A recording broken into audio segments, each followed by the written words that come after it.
Hi there, welcome to part two of our talk with Sandy Steele about election fraud, comprehensive election fraud in the UK. And Sandy, I just had one query from part one, which was you said that you had to demand, using the Freedom of Information Act to get these election papers that you have. Results. Yeah, results. Yeah. What? I mean, surely they should be on a website for everybody to see, or very easy to get, public knowledge, if you see what I mean. Yeah. Yeah.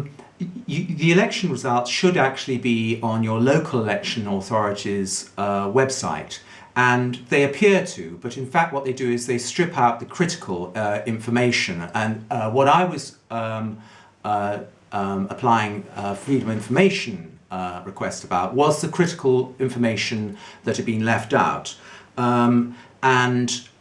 So I'll just give you an example here. This is with regard to uncontested elections, and in fact whilst I'm doing that I can do something else and explain to you.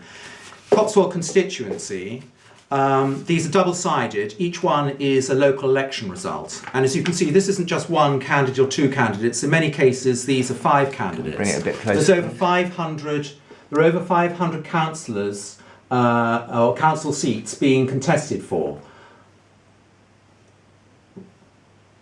Okay. Notice the description's blank. Right. Well, that's another thing. It's omissions and distortions is how frauds are normally operated, because you can turn a story almost upside down. It is essentially spin, is omissions and distortions, and that is another omission. But a key omission from the uncontested election results is how many seats are actually being contested for, because if you look here, there's no sign how many seats are being contested for, and there's absolutely no sign of how big the electorate is. Now, it makes a nonsense of the election results if you can only, you can't see how many seats the candidates are actually competing for. As soon as you start to be able to see how many seats the candidates are competing for, you can start to see that the elections are actually rigged. So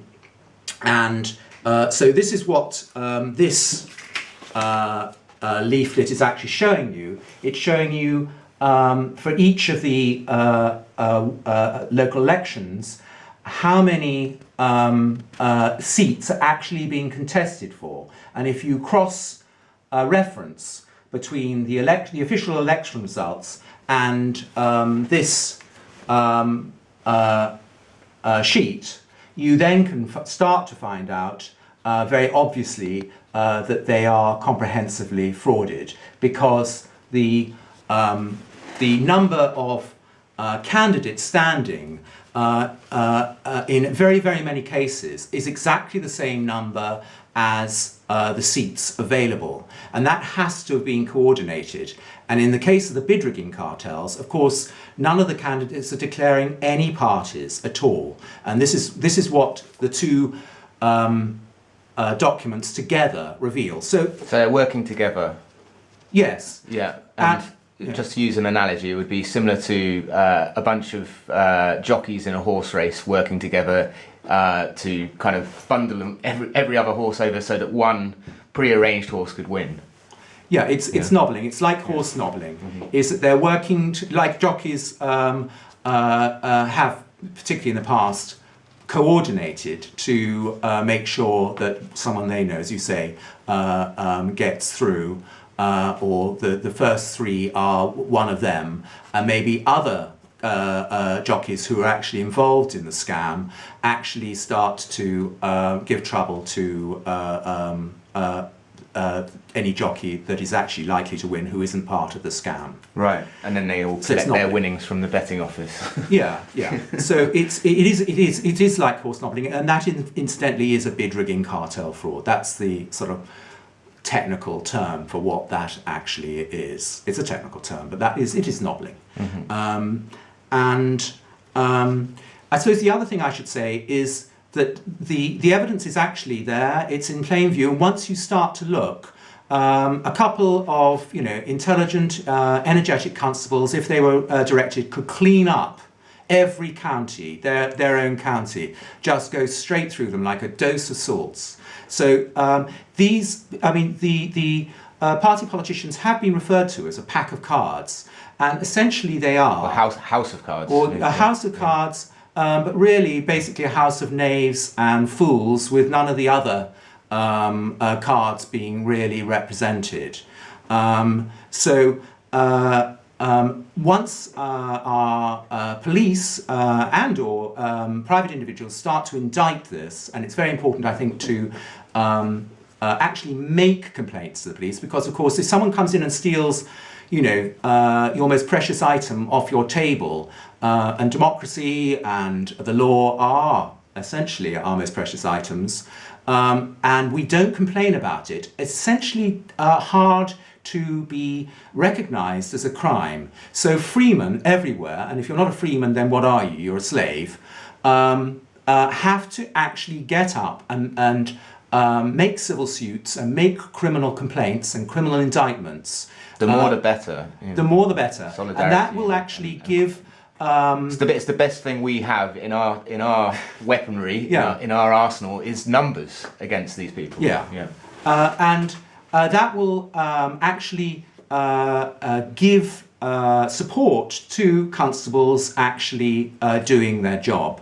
And actually, rather than just simply dealing with common crime, dealing with elite crime. Exactly. They can ignore a few of us, but it's very hard to ignore the majority of people once we're all in the know. Well, and again, I mean, this is a collective responsibility. I mean, the responsibility doesn't need to be laid simply on constables.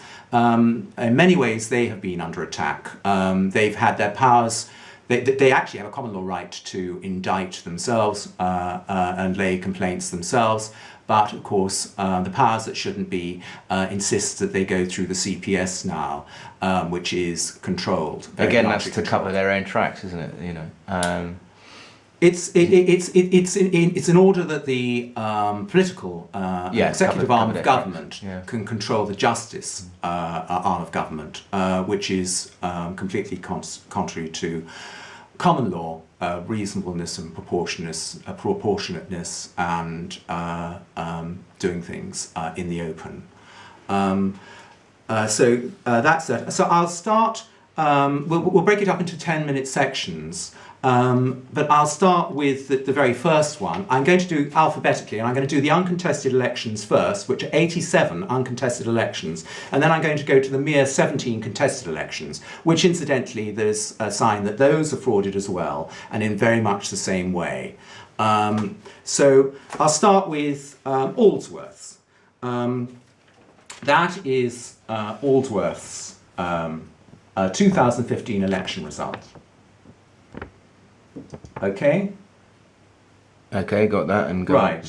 And the significant things to note is obviously you can't see what the number of electors, and also you can't see, if you look to the description box, there's absolutely nothing in it. It's completely blank. So there's no declaration of parties or policies, and this is actually transposed from their nomination for ballot forms. So you can see that these, in this case, 5 successful candidates, 1, 2, 3, 4, 5, haven't declared any form of party association whatsoever.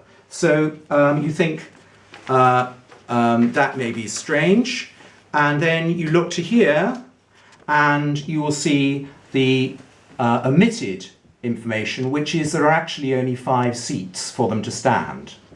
Now, obviously, and there were 5 candidates. There were 5 candidates, and can you see how many the electors are? 178. Right. So, what's the chance of 178 electors producing just 5 candidates, which happen convenient to be exactly the same number of seats, so that there isn't an election contest? The candidates just get in automatically, and the electors, so to speak, don't really even know that there has been an election. What's the chance of that having been random or accidental? It's an enormously long chance. So it's very clear on balance of probability, and actually once you start looking through all the elections, you can see that it's beyond reasonable doubt. Because it's the vast majority of cases. Yeah, Yeah. they are coordinating. There's an undeclared party. Some of the candidates originally may not be fully aware because someone may be coordinating them to be exactly 5 so that they avoid an election contest, so they avoid having to actually be investigated in any way about their policies. They're just getting in uncontested. But obviously, if you stood twice, should have been dawning on you, hey, every time we stand or I'm asked to stand by this private person, it just happens to be almost exactly the right number of candidates for the available seats, and we keep on getting in uncontested. This is easy. Yeah. So, Okay, we're going to have to leave it there for part 2. Please join us again for part 3. Thank you.